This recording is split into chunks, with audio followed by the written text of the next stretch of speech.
नमस्कार श्रोता बंधु, आसंतु जानिबा प्रभु श्री जगन्नाथ ओ भक्त कला पहाड़ंकर एक अद्भुत लीला कहानी। ये लेखार शीर्षक को देखी समस्ते चिंता करुथिबे, अरे भक्त कला पहाड़टे कुआडू आसिला? गोटे तो थिला राक्षस कला पहाड़, जीए सारा ओडिशा रे कलाकना बुलेइथिला, जहाकू भय करी माता रामचंडी माठिया धरी पानी पाई चली जाइथिले एवं जीए जगन्नाथंकू चम दौड़ी रे बांधी घोषाड़ी घोषाड़ी कलिकता नेई निया लगई देइथिला।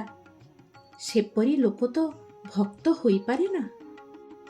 किंतु श्रोता बंधु, ये सेई कला पहाड़ जीए एक लोक कथा अनुसारे जीवनर अपराह्न अनुताप अग्नि रे दग्ध होई सस्त्रीक नीलाचल रे संन्यास दीक्षा ग्रहण करी महाप्रभुंको आराधना करिथिले।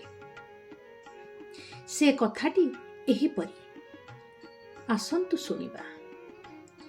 सारा जीवन अनेक हिंदू मंदिर भांगिबा और देवी देव विग्रह मानंकु खंड विखंडित करिबा परे कला पहाड़ प्रसिद्ध हिंदू धर्मक्षेत्र काशी वाराणसी रे पहुंचिला। सेठारे से शह शह मंदिर और मठ ध्वंस करिबारे लागिला। अनेक हिंदू असहाय विधवा काशीर विभिन्न मठरे आश्रय नेई गंगा कूलरे मृत्युलाभ करिबा पई अपेक्षा करिथिले। सेमानंको मध्यरु अधिकांश थिले बंगीय महिला। एही असहाय प्रौढ़ा महिला माने कला पहाड़र आक्रमण फलरे बेघर बेसहारा होई रास्ता घाटरे बुलिबाकू लागिले। कला पहाड़ निज प्रेमिका को विवाह करी मुसलमान हेबा पूर्वरु जणे हिंदू धर्मभीरु युवक थिला। काशी रास्तारे हजार हजार असहाय बंगीय महिला बेघर ओ असहाय भावे बुलिबार दृश्य ता मनरे गभीर रेखापात कला। से गंगा कूलरे एकांतरे बसी नीरवरे अश्रु विसर्जन करबाकू लागिला। निजर जीवन सारार कृत अपकर्म पाई से अनुताप करबाकू लागिला एवं माता गंगांकू साक्षी रखी सेही मुहूर्तरे अस्त्र त्याग करिवार शपथ नेई आत्मगोपन कला। तार अनुगामी सैनिक माने अनेक चेष्टा करी मध्य तांकू न पाई बंग प्रदेश को फेरी गले। कला पहाड़र पत्नी ए खबर रे मर्माहत होई स्वामीर संधान रे काशी रे पहुंचिला। अनेक दिनर खोजा खोजी परे से ता स्वामी को सन्यासी रूप रे आविष्कार कला। स्वामी स्त्री दुहे काशी रे विभिन्न तीर्थस्थान रे पूजा अर्चना करी सन्यासी जीवन अतिबाहित करबाकू लागिले। कला पहाड़र स्त्री दुलाली हेला जोगमाया। किंतु कला पहाड़ जेउ नामरे हजार हजार हिंदू मंदिर ध्वंस करी देव देवी विग्रह मानंकु खंड विखंडित करी पापर पहाड़ अर्जन करिथिला, सेही नाम धारण करी प्रायश्चित करिबा पाई संकल्प नेई निजर नाम बदलाई नथिला। दिने अकस्मात कला पहाड़ दंपति सह स्वामी प्रेमानंदंकर भेट हेला। स्वामी थिले कला पहाड़ धर्मांतरित हेबा पूर्वरु ब्राह्मण कलाचांदर दीक्षा गुरु। कला पहाड़ अश्रुल नयन रे गुरुंको पाद तले पड़ी ताकू तार पापर प्रायश्चित करिबा पाई मार्गदर्शन करिबाकू अनुरोध कला। गुरुजी किछि समय नीरव रहिले आउ तापरे कला पहाड़ को तार पूर्व नाम रे संबोधन करी कहिले, कलाचांद ତୁମେ ଶ୍ରୀକ୍ଷେତ୍ରକୁ ଯାଇ ମହାପ୍ରଭୁ ଜଗନ୍ନାଥଙ୍କ ଶରଣାପନ୍ନ ହୁଅ। ସେ ପତିତ ପାବନ, ସେ ତୁମକୁ ତୁମ ପାପରୁ ପରିତ୍ରାଣ କରିବେ। କିନ୍ତୁ ଗୁରୁଜୀ, ମୁଁ ଧର୍ମାନ୍ତରଣର ଅନୁତାପରେ ଦଗ୍ଧ ହୋଇ ସ୍ୱଧର୍ମକୁ ଫେରିବା ପାଇଁ ଜଗନ୍ନାଥଙ୍କ ପାଖରେ ଗୁହାରି ପଡ଼ିଥିଲି। ମୋର ସମସ୍ତ ପ୍ରାର୍ଥନା ସେତେବେଳେ ବ୍ୟର୍ଥ ଯାଇଥିଲା। କଳାଚାନ୍ଦ, ପ୍ରାର୍ଥନା କେବେ ବ୍ୟର୍ଥ ଯାଏ ନାହିଁ।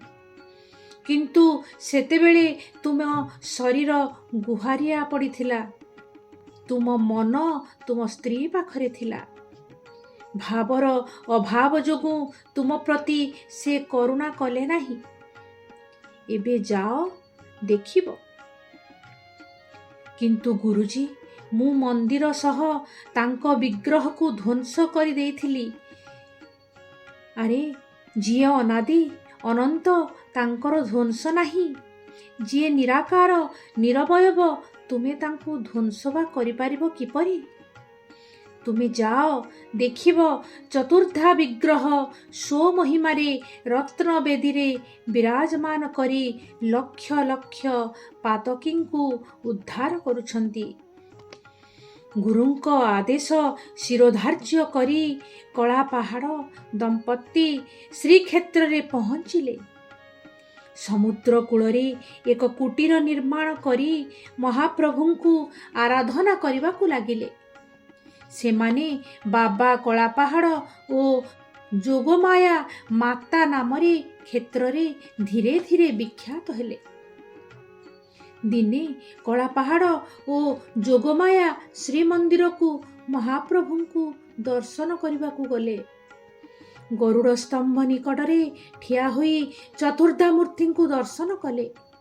ମହାପ୍ରଭୁଙ୍କ ବିଗ୍ରହକୁ ସେ ଅତୀତରେ କରିଥିବା ଅତ୍ୟାଚାର ଗୋଟି ଗୋଟି କରି କଳାପାହାଡ଼ର ମନେ ପଡ଼ି ଯାଉଥାଏ। ଚମ ଦଉଡ଼ିରେ ସେ ବିଗ୍ରହଙ୍କୁ ବାନ୍ଧି ଘୋଷାରି ଘୋଷାରି ନେବା, ଗଙ୍ଗା କୂଳରେ ଜଳନ୍ତା ନିଆଁରେ ପକାଇବା ଇତ୍ୟାଦି। ଆଖିରେ ଆଖିଏ ଲୁହ ନେଇ ସେ ମହାପ୍ରଭୁଙ୍କ ପାଖରେ କ୍ଷମା ପ୍ରାର୍ଥନା କଲା।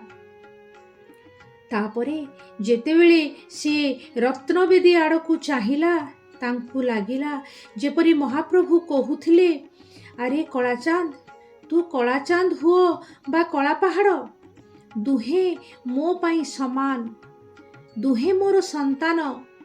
ପିତା ପାଖରେ ସନ୍ତାନର କୌଣସି ଅପକର୍ମ ଅକ୍ଷମଣୀୟ ନୁହେଁ। ତାପରେ ସେ ଦେଖିଲେ ଯେ ମହାପ୍ରଭୁ ରଙ୍ଗ ଅଧରରେ ହସୁଥିଲେ।